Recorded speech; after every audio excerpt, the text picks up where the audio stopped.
Assalamualaikum warahmatullahi wabarakatuh. Bismillahirrahmanirrahim. Makanya ketika kita berdoa di Fatihah, rungokno tenan. Ketika kita doa di Fatihah seperti ihdinas siratal mustaqim iku siratal ladzina an'amta 'alaihim. Ini normalnya kan tunjukkan kami jalan yang lurus, yaitu sirotoka, jalan engkau ya Allah. Itu tidak seperti itu, tapi sirotol ladzina an'amta 'alaihim, jalannya mereka yang telah engkau beri nikmat. Karena manusia nggak mungkin niru Allah langsung, mergo Allah itu buatan apa? Mangan buatan. Artinya ini bisanya niru, ya niru wong ketemu wong, hadis ketemu hadis. Sebab itu ajane wong toreko ya ono bener ketika mengatakan wong kudu di guru. Cuma tak arani ono bener kok nggak fairnya kan kadang maknani guru itu hanya mursyid. Sebetulnya ngomongnya ndak usah seperti itu ya. Semua orang harus punya sanad. Sanad di torekoh disebut mursyid, neng ilmu hadis disebut rawi, neng kepesantrenan disebut apa? Kiai atau guru. Tapi problem sebagian orang itu kan asobia. Torekoh yang penting itu duduin apa? Mursyid. Anak mahasiswa penting di dosen. Karena apa? Itu tadi rungokno tenan, awas kena salah. Orang itu ndak bisa niru Allah, sing iso ditiru padha-padha manusa. Mulane ihdinas siratal mustaqim siratal ladzina an'amta. Anut dalane wong sing telah engkau beri nikmat. Ya yang telah itu siapa? Ya sing wis mati. Iku sing mesti kena dinut sing wis mati. Tapi problem wong mati niku terserah sing nyejarahno. Padha wae iki misale anut Abdul Qadir Jilani utawa anut Imam Ghazali, rawine hok utawa penafsirnya goblok. Ya mau kados kula ngaji sore tak contohno, ana wong soleh alim jagungan mbek wong ayu utawa ketemu wong ayu takok-takokan ning perapatan. Terus mbok simpulno nak ngono jagungan mbek wong ayu iku. Lha kan goblok banget. Padahal iso wae wong iki faktor tangga sehingga ngregani utawa kebetulan cawe wedok mau takok bab haid. Gelem ra gelem kan kudu dijawab. Dan kesunatannya jawaban ning perapatan, nek omah rapati sunat. Tak jamin secara fikih. Semakin di depan umum semakin baik karena ketemu perempuan yang tidak mahram baik di depan umum maupun baik dhewean. Baik di depan umum. Tapi kadang-kadang wong sing iso ngaji ngono kok ngarepe wong akeh tok dhewean ya malah bahaya tuh bocah kok. Wong ora tau ngaji ku repot. Makanya kiai-kiai itu nak nyemak mbak-mbak itu rata-rata malah di depan umum. Memang bagus di depan umum kalau ketemu orang yang tidak mahram. Mergo pikirane wong ora macam-macam. Pantangane seperti dawuh Nabi la yakhluwanna rajulun bimra'atin. Ndak boleh orang persepen. Ya dadi kan ati tangga ayu, nek ben jagongan ku depan umum. Ben ora macam-macam. Nak kono gelem lho. Mestine ora gelem. Baca elek. Tapi kadang orang berpikir, ojo ngarepe wong akeh mari ditiru. Lah asal di depan orang banyak itu harame rapati nemen koyok dewi. Tapi kan tetap nak disimpulno itu boleh repot. Baleni malih ya, terus dalane Allah iku kudu niru wong, ora oleh langsung niru Allah mergo Allah iku mukhalafatul lawati niru wong. Mulane wazkur Ismaila wal Yasa. Kanjeng Nabi sing kekasih Allah kon niru Nabi Ismail, Nabi Yasa, Nabi Nabodal. Maksudnya niru wong. Kali Ismail di prestasi mengorbankan dirinya untuk abahnya. Iku ngewangi bangun apa? Ka'bah dan siap disembelih. Nabi Yasa di prestasi seperti ini, Nabi Dzulkifli punya prestasi seperti ini. Iku dawuh pangeran kena eling aku, iku eling hamba-hambaku sing saleh. Mergo eling Allah langsung tuh tidak bisa karena ada problem apa? Allah itu mukhalafatul lil hawadis. Saiki wong udah ora iso ngaji, muni langsung anut Kanjeng Nabi. Anut Kanjeng Nabi itu artinya apa? Pastikan riwayatnya benar dulu. Nabinya pasti benar, tapi riwayat yang sampai ke kita. Pertanyaannya bukan kita anti anut Nabi, memastikan riwayat itu benar atau tidak. Setelah riwayat itu benar, maknanya benar enggak? Bisa saja maknanya salah. Kayak kelompok-kelompok yang mudah mengkafirkan orang itu maknanya hadis salah. Memang Nabi ngendikan laisa minna ya tidak termasuk golonganku wong sing tau bodoni.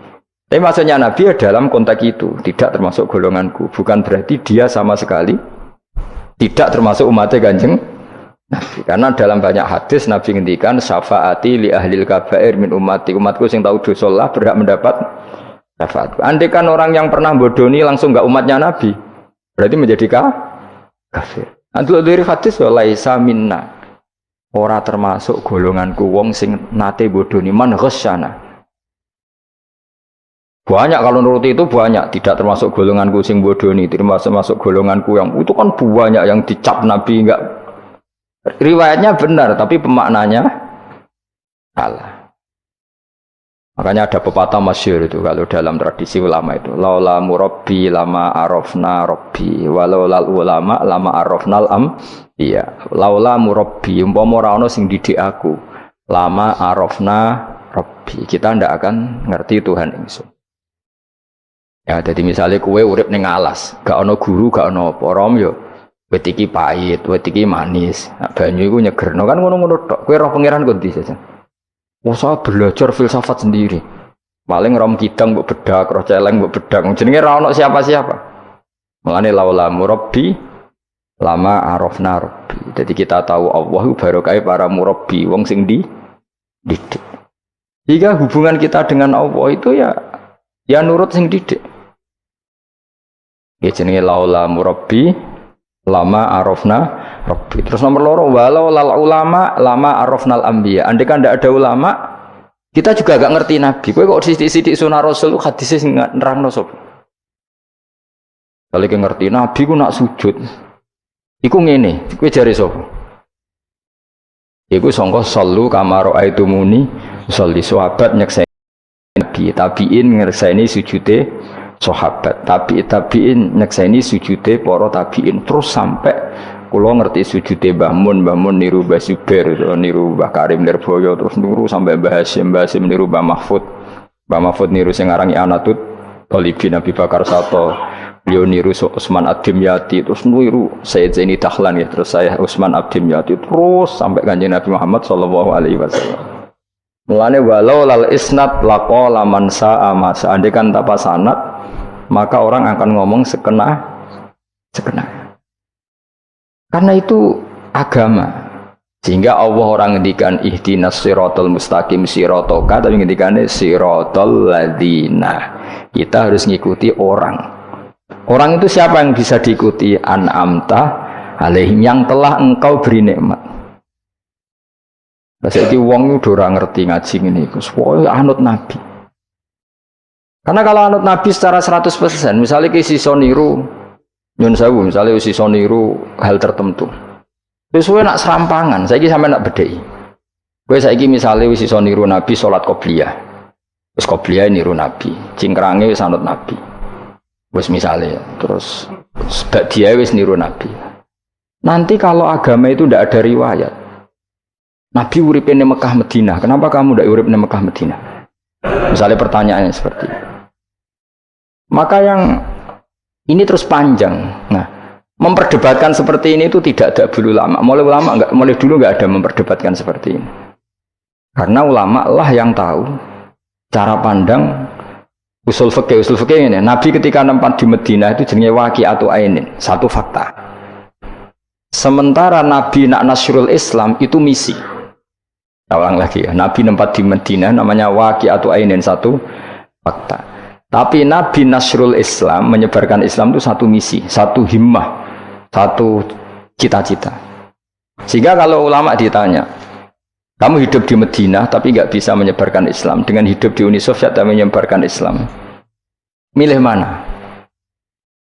Sehingga Sayyidina Ali karramallahu wajhah itu milih pindah ke Najaf, ke Irak.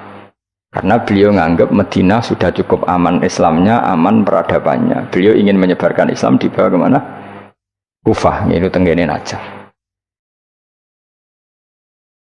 Nah, tapi nggak bisa kamu katakan, Sayyidina Ali gak niru Nabi. Nabi urip di Madinah kok dia pindah. Pindah budi? Irak. Tapi karena pertanyaannya bisa dibalik.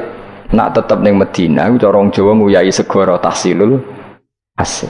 Karena mendakwai sesuatu yang sudah jalan. Tapi kalau ke Irak, menyebarkan agama. Waktu galing ini, nak kue neng Papua, aku nggak masjid sebagai pendiri. Tapi nak kue neng kota, ngurmat masjid itu untuk opah, misalnya milih nanti. Cara gue golek ridane pangeran. Nah, misalnya seperti itu. Jadi ulama usul fikih yang tahu duduk perkaranya itu harus mengikuti ulama, karena dia yang tahu, beliau-beliau ini yang tahu cara pandang. Mulane laulal ulama lama arafnal ambiya.